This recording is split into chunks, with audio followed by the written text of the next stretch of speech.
Eu fiz um comentário, eu pedi para o Nelson colocar na lousa, de um dado que acho que vocês têm conhecimento. Há 4 anos atrás, o Conselho Espírita Internacional, antes, portanto, da divulgação do censo, que se deu aí nos 2 últimos anos, e o censo é de 2022, tinha uma estimativa, baseando-se no número de instituições e nos dados que as federativas nacionais informavam ao Conselho. 36 países ao redor do mundo tinham espíritas e um quantitativo, há 4 anos e meio atrás, de 13 milhões de adeptos, o que é um número que deve ser considerado por nós que nos debruçamos nessa questão de estudo. E tem um comentário do nosso querido Custódio, que também é do Conselho de Gestão do ECK, que eu gostaria de frisar, porque ele é muito pontual e tem tudo a ver com essa última fala do nosso Milani. O censo foi importante porque mostrou a rápida difusão da doutrina em menos de 15 anos após a publicação do Livro dos Espíritos.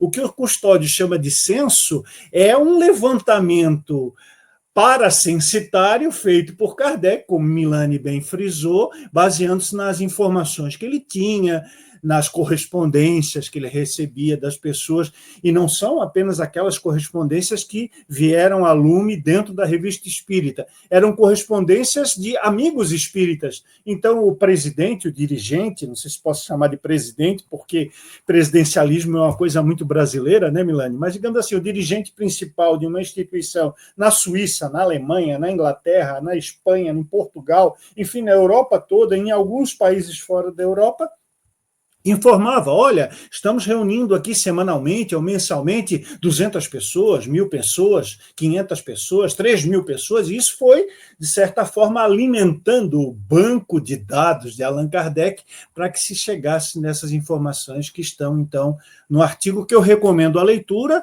Você consegue acessar facilmente hoje na Rede Mundial de Computadores. Está na Revista Espírita de janeiro de 1869 e é intitulado Estatística do Espiritismo.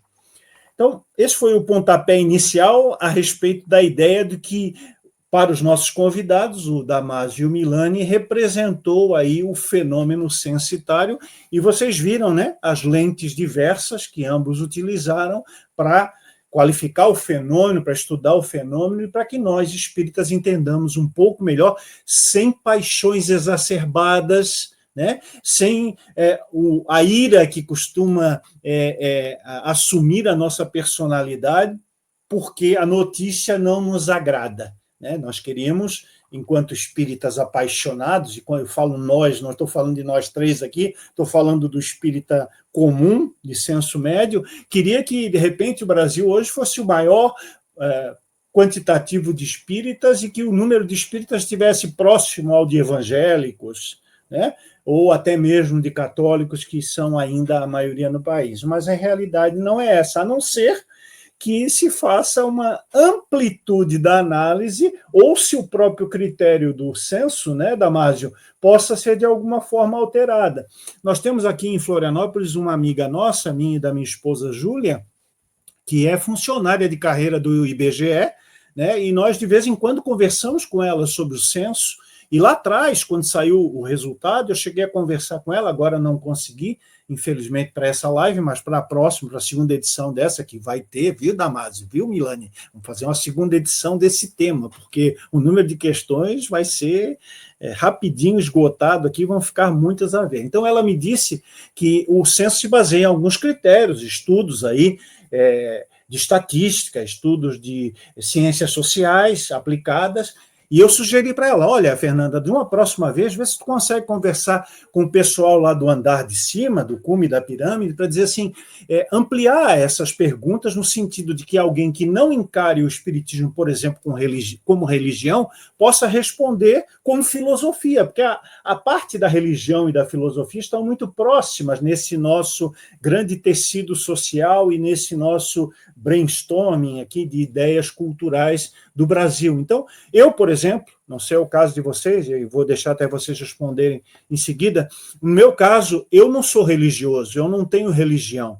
E eu respondi o censo de 2022 que veio aqui na minha casa. E na pergunta sobre religião, eu disse: não tenho religião, mas sou espírita. Então, provavelmente, N pessoas iguais a mim não estão dentro desse quadrinho, dessa janelinha espírita no censo, porque não entendem o espiritismo como religião. Observação, aliás, que o Milani também fez na abertura. Então, eu pergunto, Milani, você se considera um religioso? E se você fosse responder o censo, não sei se respondeu, responderia qual a sua religião espírita? Perfeito. Essa questão era recorrente, né? Ela povoou aí diferentes fóruns de discussão. Quando alguém pergunta qualquer assunto vinculado à religião, a primeira coisa que eu, em contrapartida, quero saber é qual é o conceito de religião que a pessoa está se referindo, né? Então, se for a religião tradicional, estruturada, com elementos muitas vezes ritualísticos, de validação de rituais e outras coisas, não, o espiritismo não é essa religião. O próprio Kardec negou essa religião. Entretanto, quando Kardec traz o sentido de religião no sentido filosófico, de laço, não é todo mundo que vai entender isso, né? E eu sou partidário dessa religião no sentido de laço, de fraternidade entre os adeptos, de laço, né, de união, que é o sentido. A gente não precisa ficar trazendo aqui a origem, né, mas o próprio conceito, né, que Kardec traz tem origem de discussões filosóficas mesmo, lá atrás, e aí muitos embates, né, desde da ruptura com a crença tradicional que Kardec teve. Ele foi um grande combatente dos dogmas religiosos da época, no sentido de artigos de fé, né? E ele apontava, e não tinha receio de falar exatamente isso, mas ele não ia para o embate contra algo desrespeitoso. Ele trazia as inconsistências. Ele, em momento algum, foi contra, e pelo contrário, ele até dizia: se a pessoa está feliz com o que ela está professando, que continue, porque a ideia é que cada um seja feliz e se espiritualize. O grande inimigo do espiritismo seria o materialismo. Então, o espiritualismo já seria o primeiro passo que ele trata lá no livro dos médiuns, no método, para vivenciar uma experiência de relação e crescimento espiritual. Eu me considero, se o censo batesse na minha porta, ele não perguntou, mas se ele perguntasse, eu me declararia espírita, não que eu concorde em ser uma religião concorrente, mas por uma questão pura e simplesmente demográfica, tá? Eu entendo que esses dados, por exemplo, não os números fechados no Brasil, não importa saber que nós somos 1,8 pura e simplesmente da população brasileira, percentualmente. Se nós olharmos a distribuição dos espíritos, eu acho que esse é um dado importante. Onde eles estão concentrados? Nas grandes capitais, na região sul-sudeste, no centro-oeste tem também, a região lá do Amazo tem também, mas no norte muito pouco, no nordeste tem, mas não tanto quanto no sul-sudeste. Ver a distribuição da onde se concentram os espíritas, porque esse é um dado importante para você trazer uma reflexão sobre o que efetivamente faz com que nós nos sintamos atraídos ou não, a disseminação, não só o número de centros espíritas, não é só isso. Claro que o número de centros espíritas conta, mas é mais uma característica demográfica. Então, só para finalizar, sim, eu me declararia espírita por uma questão demográfica, até escrevi um artigo colocando esse ponto, mas diferenciando-se, obviamente, de uma religião concorrente. Não era esse o objetivo do espiritismo. E você, Damásio, se o homem de colete azul, a moça de colete azul chegasse na sua porta para fazer o censo com você, você responderia no quesito religião, espiritismo?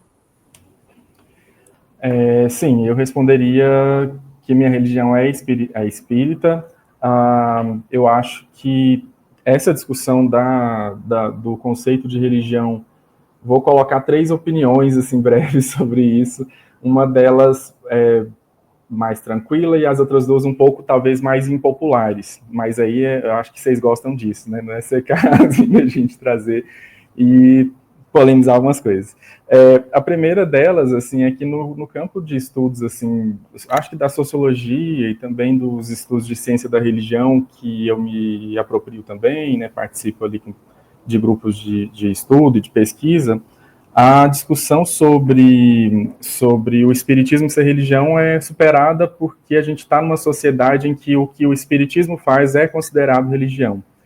E num primeiro aspecto, e num segundo aspecto é de que o espiritismo, né, especialmente no Brasil, isso daí já é fato que eu acho que ninguém contesta, ele foi cada vez mais se tornando, né, tomando aspectos, né, feições religiosas. Isso muita gente coloca na conta do Chico Xavier, mas eu não diria que é só ele, né? A gente tem traços disso desde da França com Kardec e no Brasil também as apropriações, né, culturais sobre o espiritismo, elas sempre foram um aspecto religioso. E aí a gente faz uma outra observação, por exemplo, para entender que os argumentos que a gente traz, né, para quando Kardec diz, né, que rejeita o aspecto religioso e vai até no seu próprio levantamento de espíritas colocar ali identidades religiosas das outras pessoas, como o Marcelo disse, né, dos espíritas, ele de fato não está considerando o espiritismo como religião. Mas o que Kardec e o que era religião no século XIX da França não é o que é religião hoje também. O que era religião ali e que ele está negando é o aspecto muito mais fechado enquanto sistema simbólico religioso, que era determinado por características de uma religião única, que era o catolicismo. Então, ao meu ver, o próprio Kardec faria considerações diferentes sobre a relação entre espiritismo e religião ao longo do tempo. Ele estava negando uma religião como ela era entendida ali. E hoje a gente não tem o mesmo conceito de religião que a gente tinha naquele momento, né? É um primeiro aspecto, que é uma dessas opiniões talvez mais ou menos impopulares nesse sentido. E um outro que eu queria trazer mais contemporâneo é que sobre o conceito de religião, né?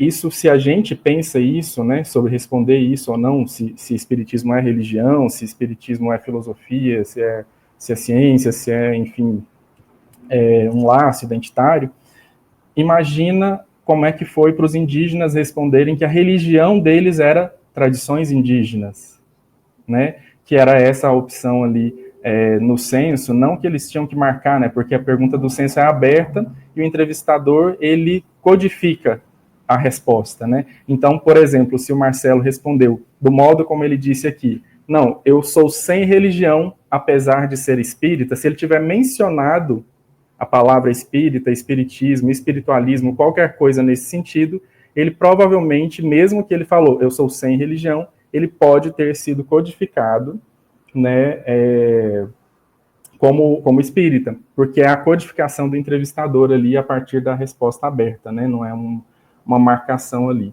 E aí isso que é o que aconteceu com o pessoal dos indígenas. Então, assim, mas nenhum dos indígenas tem uma religião indígena, né? Porque eles não têm necessariamente o conceito de religião.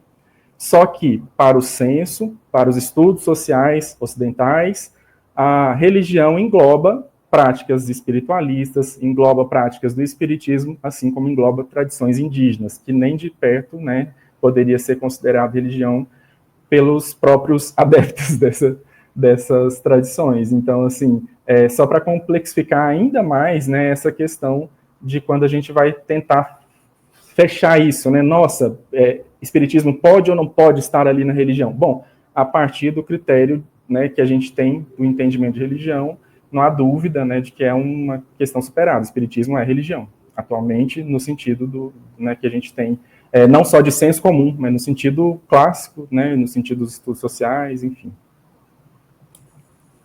2 pontos para complementar essas colocações muito oportunas de ambos, né? O primeiro é uma observação que o Ricardo Terini faz, eu pedi para o pessoal colocar na lousa, ele diz assim, talvez a questão seja, o espiritismo foi proposto, elaborado originalmente como religião. Veja que essa pergunta do Terini é o nó gáudio do nosso movimento atual, né?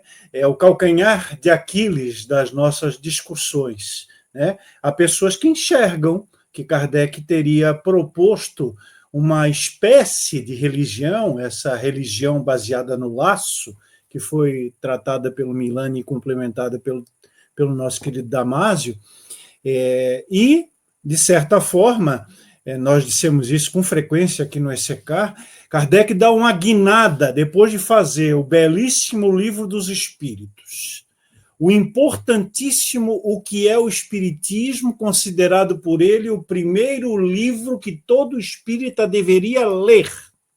Não sou eu que estou dizendo, não é o ECK que está dizendo. Kardec elenca, primeiro, o que é o Espiritismo, segundo, o Livro dos Espíritos, terceiro, o Livro dos Médiuns.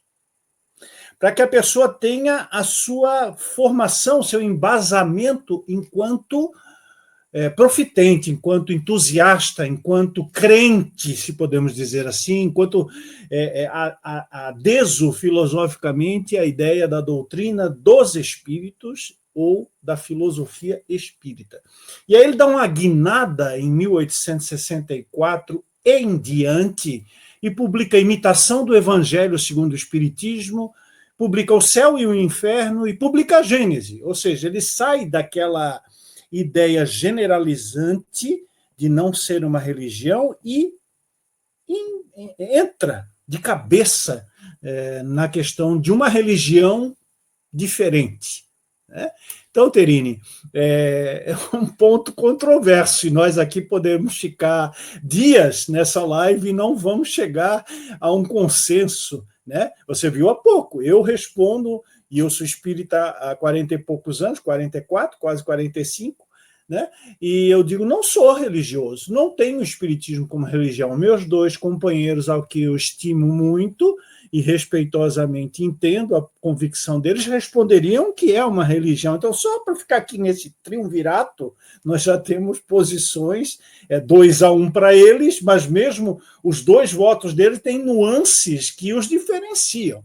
Então, o processo é bem complicado nessa questão. E a outra observação que eu ia fazer é a respeito da ideia que esse laço, né, ele também tem interpretações diferenciadas. Né? Eu conversava muito com o meu querido Carlos de Brito, em Baçaí, professor de Niterói, no Rio de Janeiro, professor de física, filho do Carlos em Baçaí, lá de Salvador, um dos maiores expoentes do espiritismo brasileiro, e ele sempre dizia para mim, Marcelo, a origem da palavra religião ela é deturpada, religio e religare, né? Então, também essa interpretação latina vai nos levar a caminhos diferentes. Mas isso, vou repetir mais uma vez, não é motivo para que nós espíritas nos separemos, não é motivo, usando as palavras de Kardec, de criar uma cisão ou um cisma. Muito pelo contrário.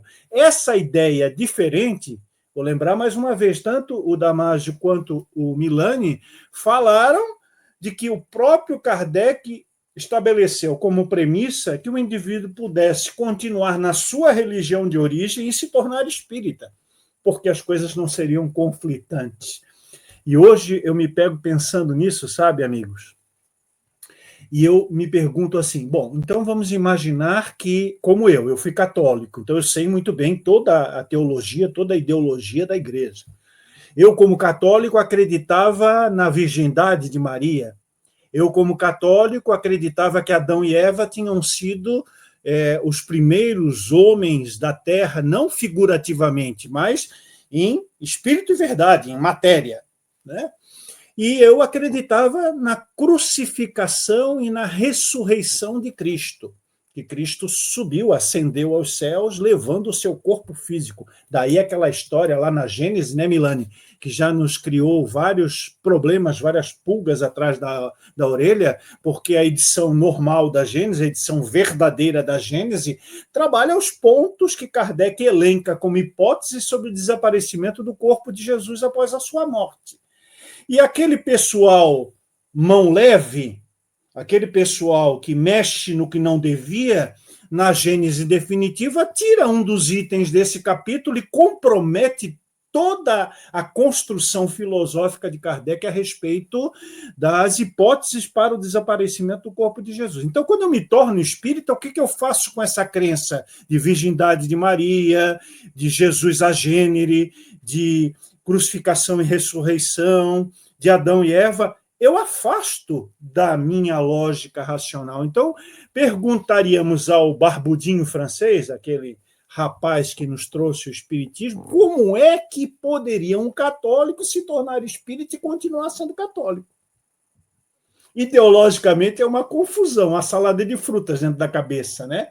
Mas, Damásio, você que estuda a comunicação social e estuda a existência desse tipo de espíritas, frequentemente já trabalhou com essa ideia de que o indivíduo, não, eu vou na igreja, eu vou no centro espírita, eu tomo passe, eu até frequento palestra, grupo de estudo, mas eu continuo católico. A minha convicção familiar, cultural, a minha genealogia é ser católico, eu não vou sair. Como é que fica a cabeça dessa pessoa? Olha, acho que é marca aí do que algumas pessoas chamam de pós-moderno, né? Essa fragmentação ou multiplicidade religiosa, identitária em geral, não só religiosa, né?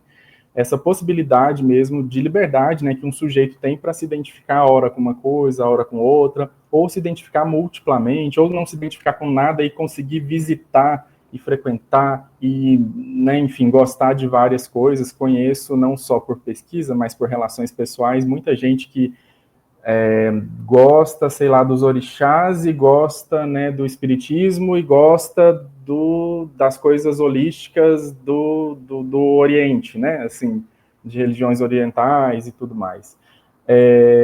Em Palmelo, né, que é a cidade de onde eu venho e que foi também tema da minha pesquisa de mestrado sobre os processos simbólicos da religiosidade nessa cidade, né, apesar de ela ser uma cidade que é conhecida como cidade espírita, e de ter, né, esse qualificativo da identidade, não para uma pessoa, mas para uma cidade inteira, e as pessoas assumem isso, mesmo quem não é espírita ali, porque é muito frequente, assim, eu, na minha época de mocidade espírita, eu lembro que me marcou muito, que tinha uma pastora, a pastora Antonieta, que ela era filha de um dos fundadores do Centro Espírita em Palmelo, né, a cidade surgiu em torno de um centro espírita.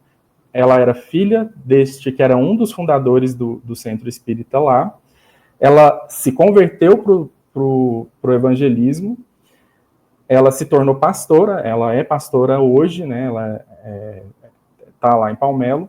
E eu lembro que eu tinha boas relações, a gente conversava bastante, porque é uma cidade pequena, então, assim, não tinha como a gente ter separação comunitária entre as diferentes religiões. Todo mundo se visita muito, se conhece muito, e me marcou muito uma atitude dela, que eu apresentei uma peça de teatro na época de Semana Espírita, né, participando da Mocidade Espírita lá, e ela visitou o Centro Espírita, ela viu essa peça, achou muito bonita, era uma peça que tinha, sim, representação de espíritos, falando sobre Jesus e tudo mais, e ela me convidou, né, convidou o grupo da Mocidade Espírita para apresentar essa peça dentro da igreja dela. A gente apresentou, e, enfim, isso me marcou muito como um caso de dialogismo religioso, assim, né, de uma abertura muito grande, né, em termos identitários também, né, de compreensão dessas possibilidades. Então, assim, eu gosto de ver isso de modo muito aberto, né, eu particularmente adoro essa eu chamo isso mesmo de liberdade, assim, né, mas isso do meu ponto de vista aqui particular. Agora, do ponto de vista assim, cultural, sociológico, que a gente precisa discutir quando a gente vê, por exemplo, os dados do censo, eu acredito que essa discussão nos guia para entender que há alguns motivos, né, para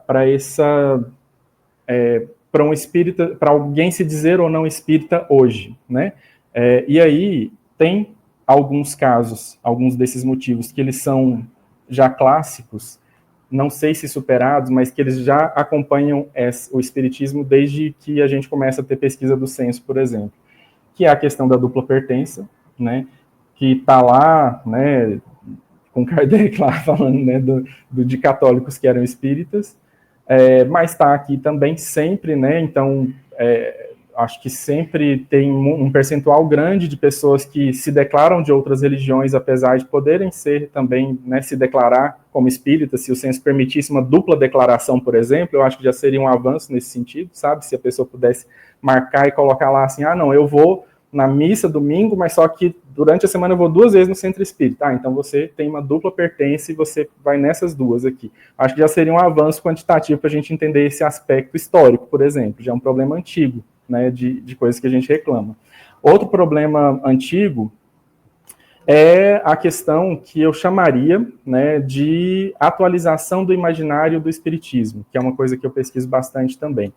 Porque é o seguinte, a gente tem uma ideia do espiritismo com essa questão da ciência, com a noção do progressismo, que hoje influencia, por exemplo, os coletivos políticos, né, ideológicos políticos no espiritismo, a se colocarem como espíritas progressistas. Poderia ter outro nome que não fosse esse, para não confundir as nossas noções de progresso e de progressismo.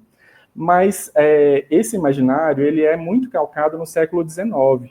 Ele vem para o Brasil e ele tem uma certa pregnância, mas só que ele só foi adiante sendo remodelado e traduzido pelo modelo que a gente identifica no Chico Xavier, que é um modelo de assistência social. A gente tem um imaginário social sobre o espiritismo que ele vai ganhar adeptos não por causa das ideias científicas ou a ideia de progresso, de evolução moral e espiritual, mas por causa da ideia de que o espiritismo ajuda as pessoas da reforma íntima e da caridade, né? Esse imaginário, ele passa, então, para o século XX, e a gente tem ele atualizado no século XX pela figura do Chico Xavier, digamos assim, várias outras coisas, mas, né, vamos colocar esse totem que a gente tem, nomeá-lo, né? Só que a gente chega no século XXI com o problema de, e aí, e agora?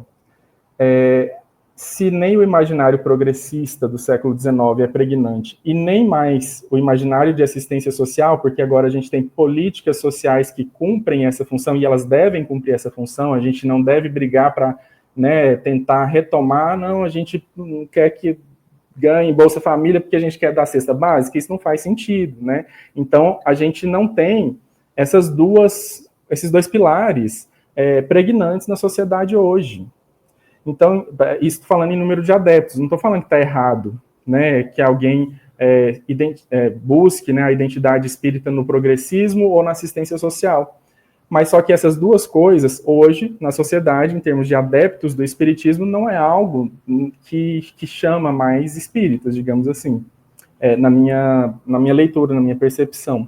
Então, eu colocaria que isso também é por exemplo, dos indicativos, antes de sair o resultado do censo, né, eu conversava bastante sobre isso com o professor Luiz Signatis, que foi meu orientador no mestrado, conversava disso com outros colegas, né, do mesmo grupo, que é o Interespírito, que pesquisa o espiritismo e espiritualismo brasileiro, inclusive com pesquisas mediúnicas e tal. A gente conversava um pouco sobre um termo que é o espiritismo, em termos de imaginário, parece que está fazendo água, a gente falava assim, porque vai deixando assim um espaço de imaginário que não está preenchido, que não, qual que é, né, o espaço que ele quer ocupar na sociedade hoje. Isso estava muito claro no século XIX, isso estava muito claro no século XX. No século XXI, isso não está claro, né? Pelo menos essa é a minha percepção, né? Coloco até aqui, sei lá, qual que é o papel do espiritismo no século XXI, em termos de imaginário social, em termos do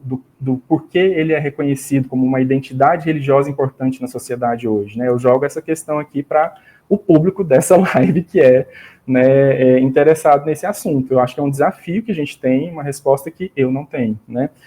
E isso, então, já coloca aí alguns indícios que são coisas novas que eu acho que justificam, né, tanto o aumento de espíritas no censo de 2010, quanto a diminuição desse mesmo número no censo de 2022, que são essa questão da assistência social. Então, o espiritismo perde o seu lugar, né, de ser essa religião que faz assistência social, porque outras vão fazer esse trabalho de base, especialmente as evangélicas vão passar a fazer isso, assim como as católicas já faziam, e o poder público vai assumir esse papel de modo mais incisivo, né, e corretamente aí nos ordenamentos sociais que a gente tem.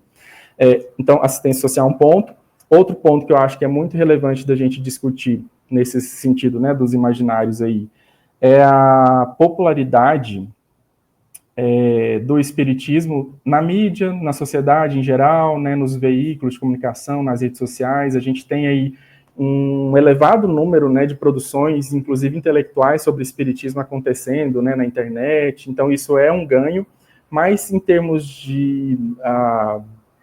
de representatividade social, né, e reconhecimento social, ainda alcança muito pouco, né, os trabalhos que a gente tem na internet. Eu tenho esperança que isso, né, vá ganhando aí, adquirindo êxito, vá se multiplicando, mas se a gente comparar com a visibilidade que o Espiritismo adquiriu ao longo do século XX, por causa da figura do Chico Xavier, depois por causa da figura do Divaldo Franco, né, com seus pontos, né, positivos e os negativos, com as polêmicas e os não polêmicos, né, as contribuições deles para o movimento espírita, eles foram grandes divulgadores de uma religião com a qual as pessoas poderiam se identificar. Essa figura, ela deixa de existir, né? Ela foi ali, em 2002, com a morte do Chico, muito divulgada. Eu acho que com a morte deles fica mais divulgado ainda do que antes, né, de ele desencarnar. Então aí a gente tem esse aumento em 2010, mas pelo mesmo motivo, né, dessa referência mediúnica, né, e idolátrica que existia, a gente perde número de adeptos por causa também dessa falta dessa referência ali popular, e junto dessa popularidade dos médiuns, a popularidade ou não dos filmes, novelas, né, espíritas, que continuam existindo, continuam tendo sucesso de público quando vão a campo, mas aí não é culpa do espiritismo, é questão da indústria cultural que mudou. A gente tem agora produção audiovisual espírita como nicho, não mais como hegemonia, como disputando a hegemonia com outras produções de outras religiões, né, como os evangélicos têm muito agora com a Rede Record, por exemplo.